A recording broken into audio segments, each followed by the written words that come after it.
Poetry Center, bringing poetry to Patterson since 1980 at Passaic County Community College.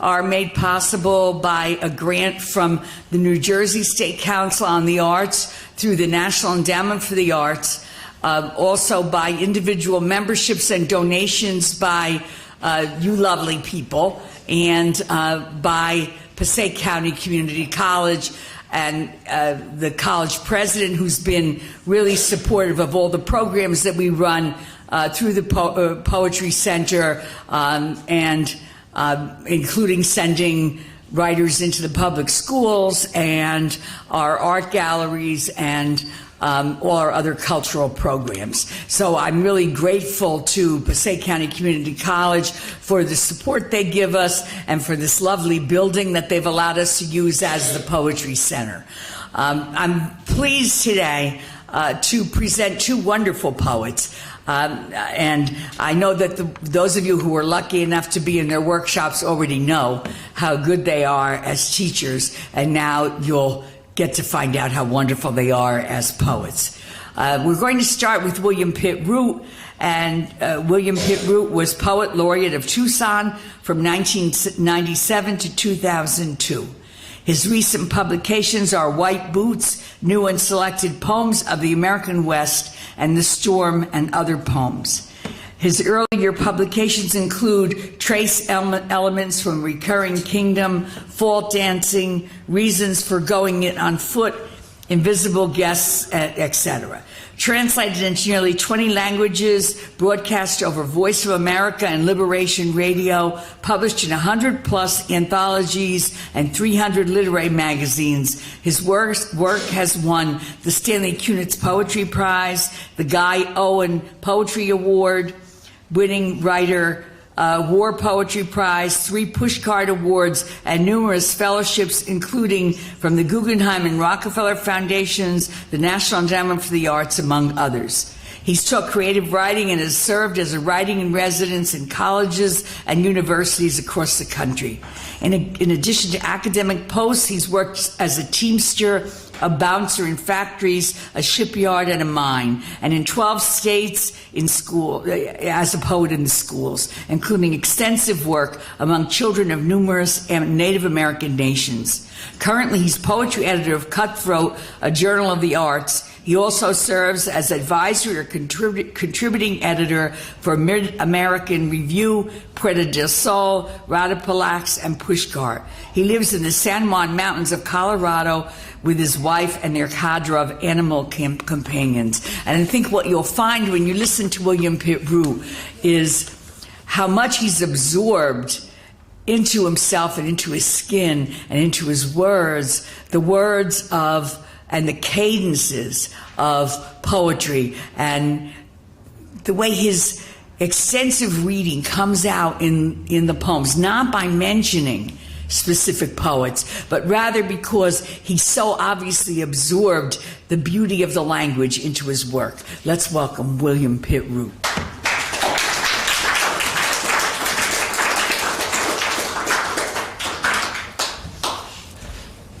Thank you, Maria.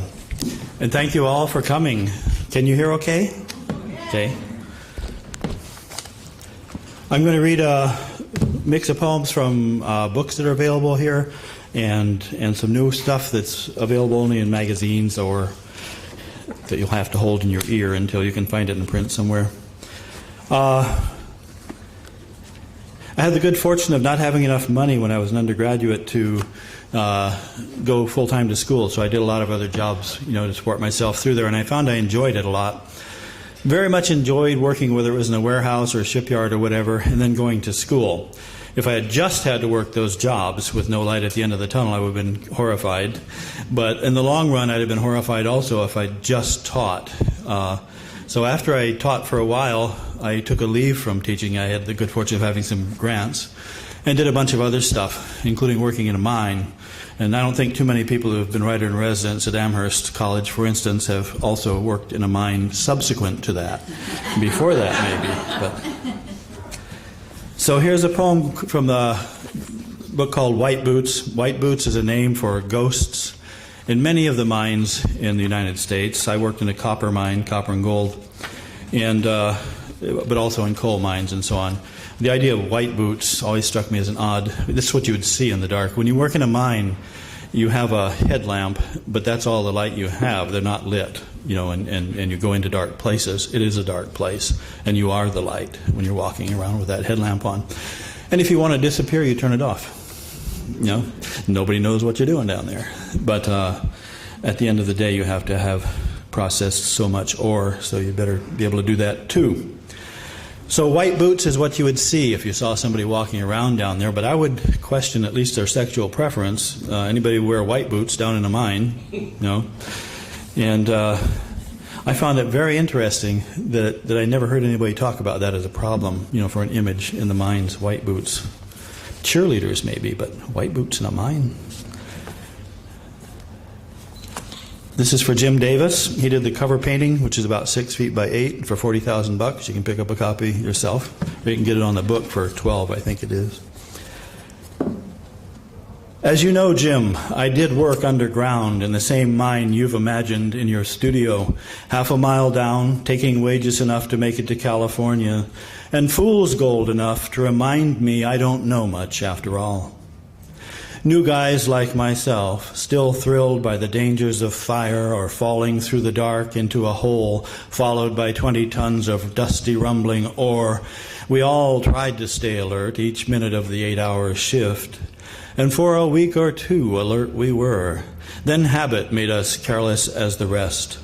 So we'd pocket our safety glasses, let dust masks dangle from our necks, and sometimes catch each other stepping out across open shafts without first snapping our lanyards to the rusty cables overhead. The buddy system wasn't much observed, so like the rest come break time, I'd kick back alone against the stone wall and light up, flicking my headlamp off. So the dark expanded, flowing gently through my eyes.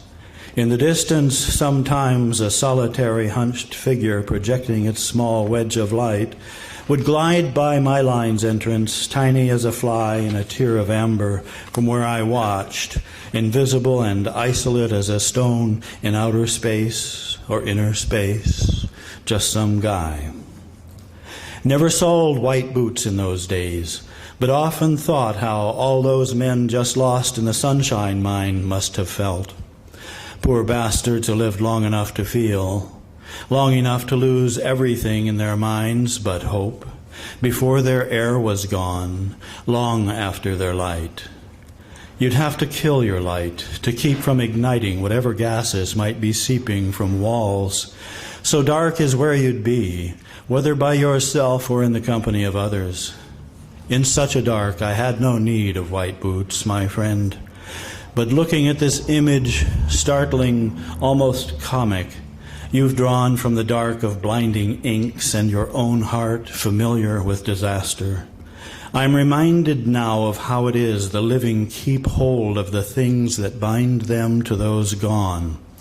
How gypsies, when a loved one's dying, will help the one failing stay just a little longer by turning a wooden chair upside down to hold between them. On one leg, a living hand, the dying on another, until, ready, it falls free. But the thing is the clasp itself across that final distance, how it allows those last things that need saying to be said. That's how it's always seemed to me, with art I mean, whether it's paint on canvas or ink on a page. It's the chance for what knows it must die in us to join what knows it will live forever.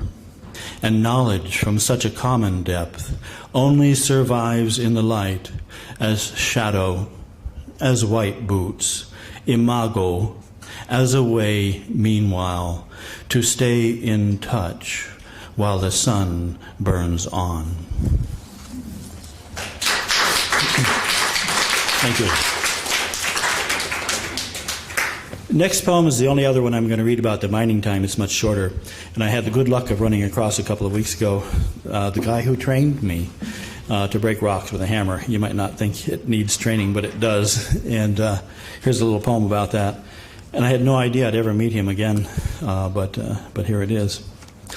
He'd just written a long book about the mines, which recently closed, the one I worked in San Manuel, Arizona, called Old Hand. I was about, no, I won't tell you that story. I'll just go ahead and read it. They check you out before they train you to make sure you're not going to freak out in the dark and stuff. After a few days underground, without any of us panicking and falling down a killer shaft, they figure we might last, so we're turned over to an old-timer whose boulder of a body hunches around the double jack he shows us how to wield. His hair's the white, worn silver of the hammerhead in his hand. He finds us, at best, amusing, and has each of the three of us take a couple whacks at rocks which chip but do not sunder. Us with our young muscles, him with his crooked look. Then he takes the double jack, taps the biggest rock once, and swings, cutting it clean.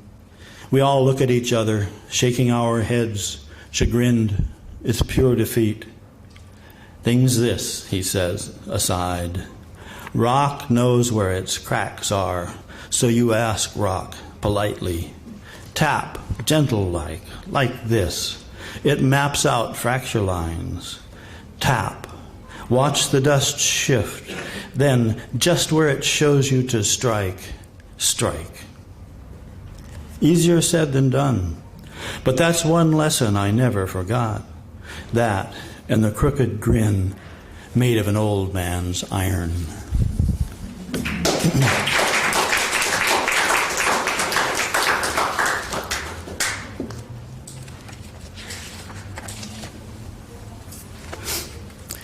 Here's a poem called Crossing the Res. At one point in my life I did a fair amount of hitchhiking because I enjoyed it. It was fun. It was relatively safe in those days. But sometimes funny things come up. And this actually came up without my writing about it. And later I was invited to Harvard Law School to talk to a group of fledgling lawyers who were going to be working on Native American reservations. And they wanted to talk to somebody who was a white person who had been on the res.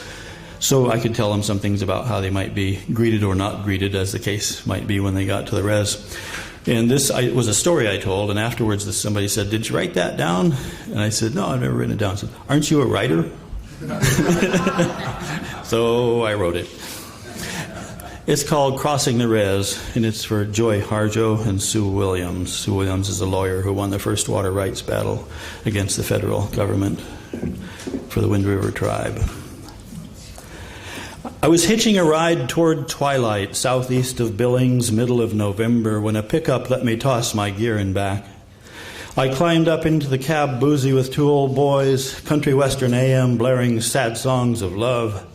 The driver's sidekick cackled, "Cold enough out there to chrome a bobcat's balls." He hoisted a pint of Jack Black, shoved it into my chapped hands. It nearly thawed my tongue as they both jawboned down the road, pointing out into uniform blue dark toward Custer's last stand. "Never trust no Injun, Bud, no matter how cold it gets," they soberly intoned, shaking their heads and slowing down, dropping me off there smack on the res at sunset. And there I stood the best part of a bad hour, until along came the first car that stopped. A rumpled, one-eyed station wagon, front bumper dangling, muffler skidding ice-glazed black top just like a kid's sparkler in the dark. "Hop in, partner." And in I hopped, stiff with cold duffel in my lap, all the wide dark faces in front and back, flat and friendly as old Hank Williams carried on about good love gone bad again from a scratchy speaker loose on the dash. One popped the top on a bud for me as gradually we picked up speed, tranny wailing like a wolf, everybody howling themselves into Hank's fix, off-key and flat, while we hurtled through the dark in a one-eyed comet. "Where are you headed?" I answered, "Sheridan." He nodded, smiled. "Thing is, innit, partner, we can't take you there. Off-res cops, they catch us in this heap. Hey, it's bail time in the Rockies. When we drop you at Wyola, just remember this. Cold as your ass gets, don't park it in no cowboy pickup. You'll do just fine. And do say howdy for us Indians to all the pretty girls you meet on down the line.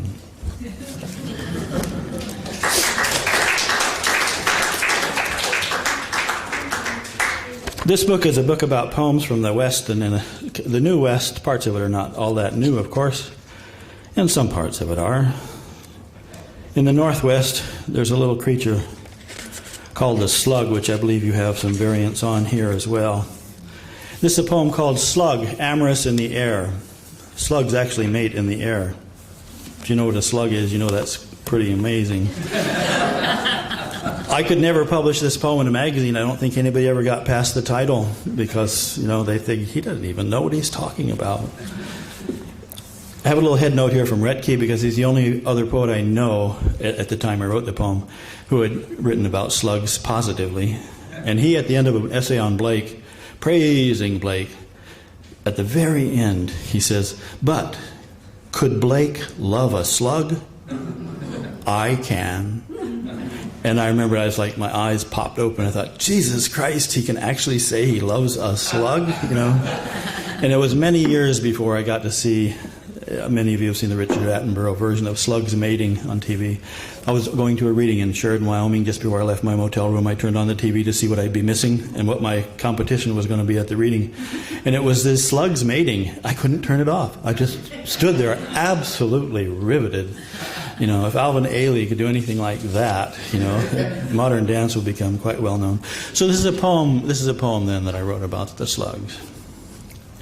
On mucus films they glide, gracefully monstrous, slick, misbegotten whales, halved, cast out onto land, shrunken, left to cross forever the shoreless sea of earth.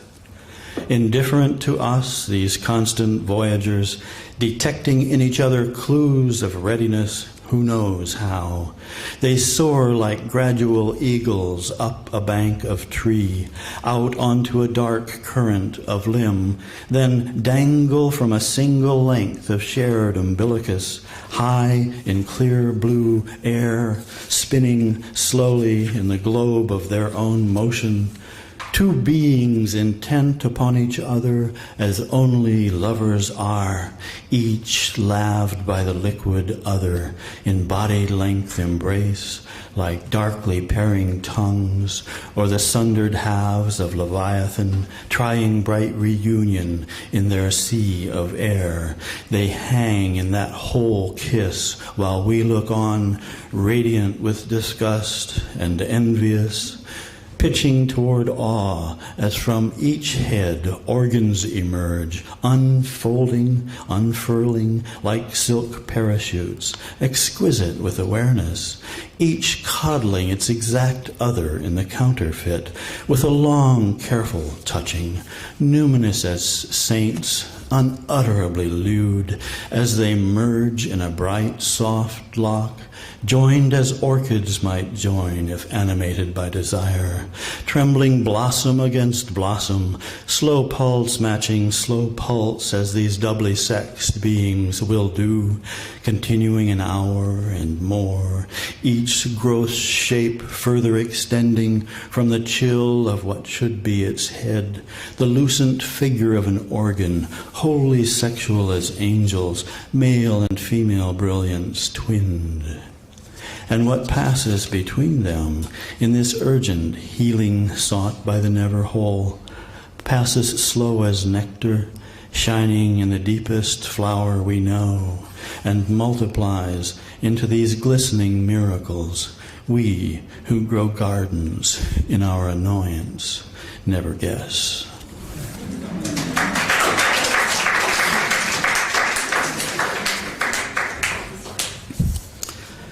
Upon learning a friend's name has been added to the quilt, I found that at least with some of my younger students, I have to say what the quilt is.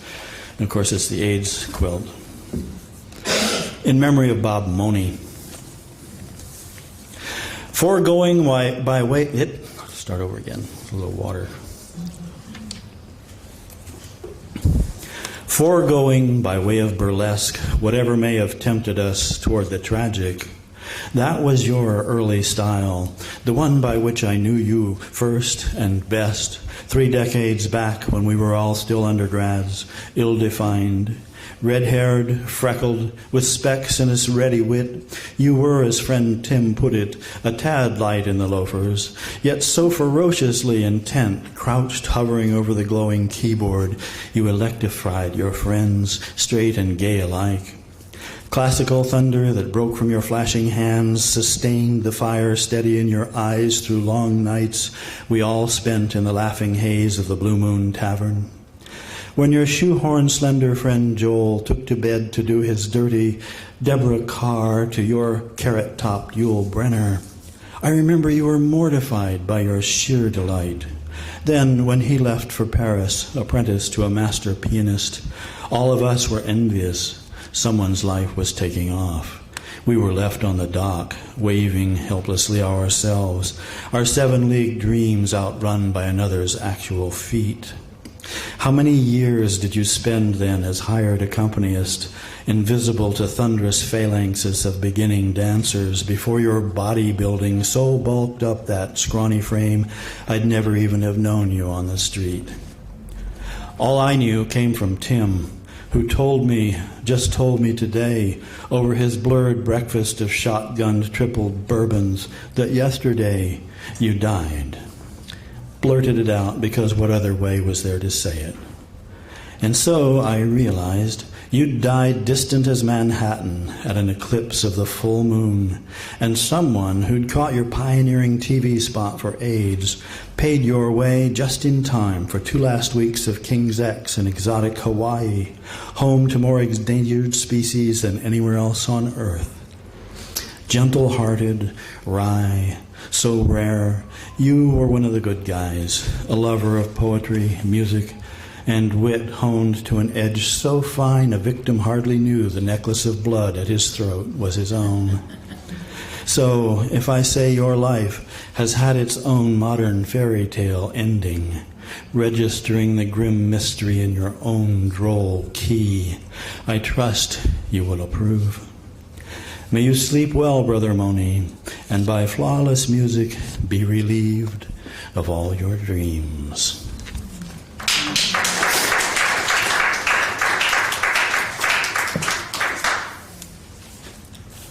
Before I Had a Name, which probably is the title of a book that will be coming out.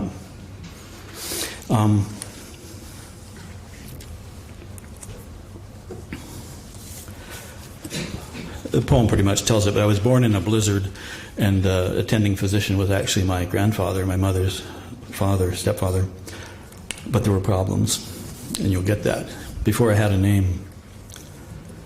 The first voice to reach my ears, still blood-wet, crumpled, half-clogged in birth grease as my head rocked in the harbor of thighs, my eyes slits in the shock of first light, arms pinned flipper-like, writhing among slick walls too constricted for even the first scald of air. The first voices I heard, after knowing only the weather of blood drum, the seasons of breathing, the rush of core fluids gurgling like cave water over stones, were the voices debating my decapitation and dismemberment. For I, though I was a 10-month baby, I was slow in coming. Huge blue galleon stalled between the shifting stones, pelvic bones of my mother. I was in trouble before I had a name, receiving instruction in how no trouble is ever one's own, always is shared by another.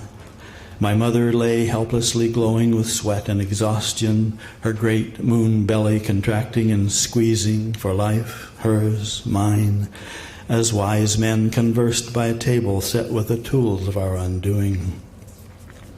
So these were the voices, desperately hushed, deliberate, and this my first brush with air, breathtaking, benumbing, glove-pale hands outstretched, gaudy with the blood of my birth, masked faces glared, remote eyes hardening against me as among the low moans and sharp yips of my mother, as I, strangling, I, burning blue, was trying to suck the great emptiness, birth whale beached in the heavy coat of being, caving in these lungs that wanted to open, expansive in the light of this other world, this sphere before knowing, here where everything was luminous in robes of loose mist, even the scalpels decisively angled and hands so close.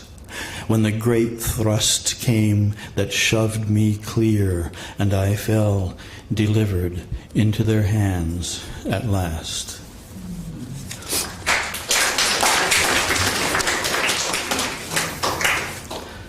A shorty called The Hanging Tree.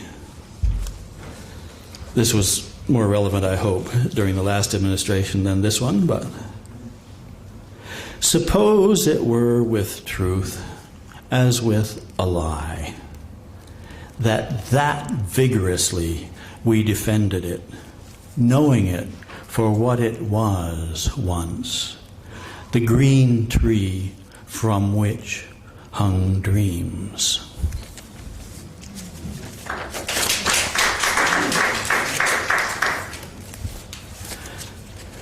From my first book, a little poem called Wavering Field. It's a kind of sonnet, a sonnet in couplets. And I grew up on farms in Florida, the Everglades actually, between the Everglades and the Gulf. And I saw this, and I grew up on a farm, but my dad had tractors and stuff, but I really loved the mules and so on that pulled some of the things. I read this in Winston-Salem 2 or 3 years ago, and I mentioned this was a little before probably the time of the people in the audience and so on and me, but that they might enjoy hearing it anyway as a different way of life. And afterwards, some people came up, and one was an old guy, white guy, with his hands like rutabaga fingers and all that, and he says, you'll see what he was referring to, he said, "That boy was me," the poem. And about 3 guys back was an equally big black guy with the same general build and so on, and he came up and he shook my hand and he said, "That boy was me." And I was like, holy fuck. Excuse me, but that was just such an incredible connection, I just could hardly believe it. So here's the poem, The Wavering Field. The plow has stunned a farmer's hands with callous. Waiting for the boy, he attempts to balance his body's exhaustion with the land's. From above, the sun's oceanic glare discovers the wavering field where seeds root in the waste of crops plowed under. He runs with sweat, his face and raised arm gleam, both feet hidden in the broken earth. He leans against the stalk and shades his eyes, his legs a clay of sweat and dust smoke from the acres his plow has cut, to watch his youngest son reel against the shimmering horizon, run from the house and past the family graveyard. A mason jar of water shines in his arms.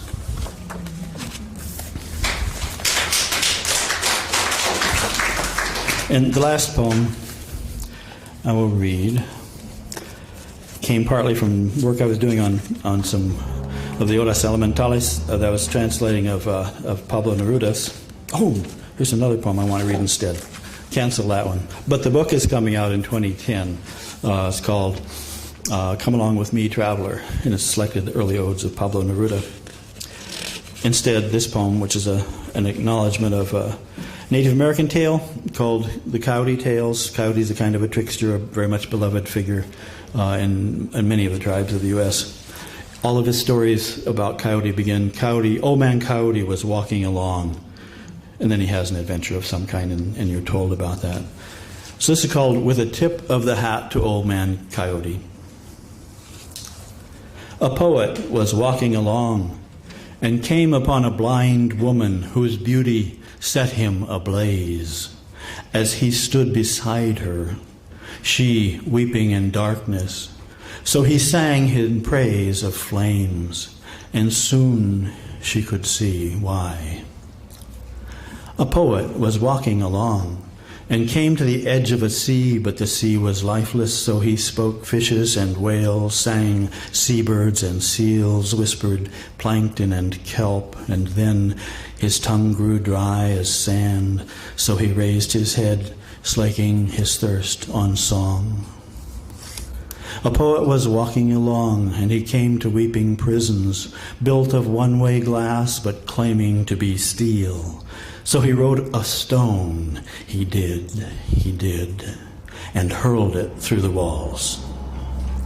A poet was walking along, and came upon lovers quarreling, frightened and sad.